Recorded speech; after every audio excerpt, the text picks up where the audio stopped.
بسم اللہ الرحمن الرحیم۔ السلام علیکم۔ یہ تم کون ہو اور بشیر کہاں ہے؟ تم اس کی کرسی پر کیوں بیٹھے ہو؟ میں نے گاڑی کا شیشہ نیچے کرتے ہی غصیلی آواز میں سوال داغا تھا۔ میرے لہجے میں وہ مخصوص رونق تھی جو یونیورسٹی کے بڑے بابوؤں کا خاصہ ہوتی ہے۔ سردیوں کی یہ صبح انتہائی دھندلی تھی اور ہر طرف خاموشی کا راج تھا، لیکن میرے اندر ایک عجیب سا طوفان برپا تھا۔ صاحب جی، بشیر آج نہیں آیا؟ اس اجنبی بوڑھے نے جلدی سے کرسی سے اٹھتے ہوئے نہایت عاجزی سے جواب دیا۔ اس کی آواز میں کپ کپاہٹ تھی اور وہ اپنے دونوں ہاتھ باندھے میرے سامنے کھڑا تھا۔ یہ منظر میرے لیے کسی جھٹکے سے کم نہیں تھا۔ میں نے اپنی کلائی پر بندھی مہنگی گھڑی پر نظر ڈالی۔ صبح کے 5 بج رہے تھے۔ یہ وقت ہمارے طے شدہ معاہدے کا تھا، ایک ایسا معاہدہ جو پچھلے کئی سالوں سے کامیابی سے چل رہا تھا۔ لیکن آج گیٹ پر بشیر کی جگہ اس بوڑھے اور کمزور شخص کو دیکھ کر میرے ماتھے پر پسینے کے قطرے نمودار ہو گئے۔ میں نے گاڑی کا انجن بند نہیں کیا۔ میرا دل چاہا کہ فوراً گاڑی ریورس کروں اور یہاں سے بھاگ جاؤں، کیونکہ یہ معاملہ انتہائی حساس تھا۔ اگر تھوڑی سی بھی بھنک کسی کو پڑ جاتی تو میری سالوں کی بنائی ہوئی عزت اور نوکری دونوں خاک میں مل جاتی۔ تم کون ہو اور یہاں کیا کر رہے ہو؟ یونیورسٹی کا گیٹ کیپر تو بشیر ہے۔ میں نے اپنے خوف پر قابو پاتے ہوئے ایک بار پھر سخت لہجے میں پوچھا۔ صاحب، میں بشیر کا باپ ہوں۔ بشیر کی ماں کی طبیعت رات بہت بگڑ گئی تھی، اسے ہسپتال لے جانا پڑا۔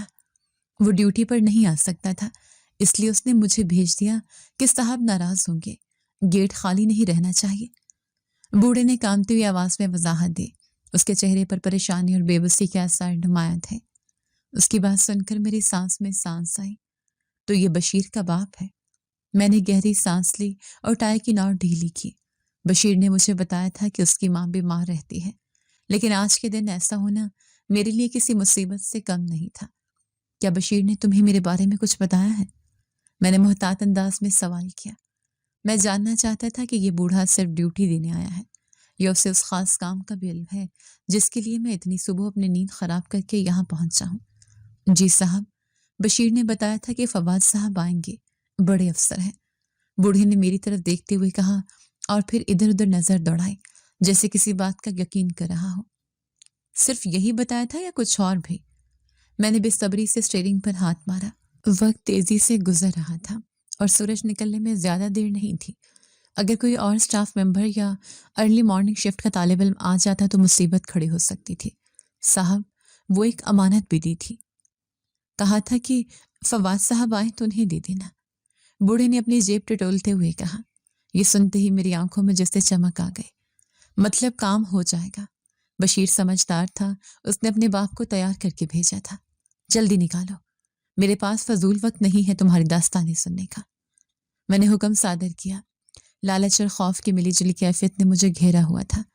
یہ پیپر جو آج مجھے ملنا تھا اس کی قیمت مارکیٹ میں لاکھوں میں لگ چکی تھی۔ کئی امیر زادے طالب علم منہ مانگی قیمت دینے کو تیار بیٹھے تھے۔ صرف ایک لفافے کا فاصلہ تھا اور پھر میری جیبیں گرم ہونے والی تھیں۔ بوڑھے نے لرزتے ہاتھوں سے اپنی چادر کے نیچے سے ایک خاکی رنگ کا بڑا لفافہ نکالا۔ یہ وہی لفافہ تھا جس کا مجھے انتظار تھا۔ یونیورسٹی کے امتحانی شعبے کے اسٹور روم سے نکالا گیا آج کا پرچہ۔ یہ لو صاحب، بشیر کہہ رہا تھا کہ صاحب انعام دینا نہ بھولے۔ غریب آدمی ہے، ماں کے علاج کے لیے پیسوں کی بہت ضرورت ہے۔ بوڑھے نے لفافہ میری گاڑی کی کھڑکی کی طرف بڑھایا۔ اس کے ہاتھوں کی جھریاں اور کمزوری صاف دکھائی دے رہی تھی۔ میں نے جھپٹ کر وہ لفافہ اس کے ہاتھ سے چھینا۔ میں نے فوراً لفافے کا منہ کھول کر اندر جھانکا۔ پیپرز کے مخصوص مہک میرے ناک سے ٹکرائی۔ یہ وہی پرچہ تھا۔ اوپر جلی حروف میں فائنل ٹرم 2026 لکھا ہوا تھا۔ میرے چہرے پر ایک فاتحانہ مسکراہٹ پھیل گئی۔ پیسے لائے ہو صاحب؟ بوڑھے نے سوال کیا تو میں چونک گیا۔ میں اتنا مگن ہو گیا تھا کہ بھول ہی گیا کہ سودا نقد ہوتا ہے۔ ہاں ہاں، یہ لو۔ اور سن بوڑھے، یہ بات تمہارے اور میرے درمیان رہنی چاہیے۔ اگر کسی کو کانو کان خبر ہوئی تو یاد رکھنا، تیرے بیٹے کی نوکری تو جائے گی ہی، تم لوگ جیل کی ہوا بھی کھاؤ گے۔ میں نے دھمکی آمیز لہجے میں کہتے ہوئے نوٹوں کی گڈی اس کی طرف اچھال دی۔ میں جانتا تھا کہ غریب آدمی کو ڈرانا سب سے آسان کام ہے۔ ان کی کمزوری ان کی غربت ہوتی ہے اور میں اسی کمزوری کا فائدہ اٹھانا خوب جانتا تھا۔ صاحب، ہم غریب لوگ ہیں، ہمیں بس اپنی روزی روٹی سے غرض ہے۔ آپ بے فکر رہیں، میری زبان نہیں کھلے گی۔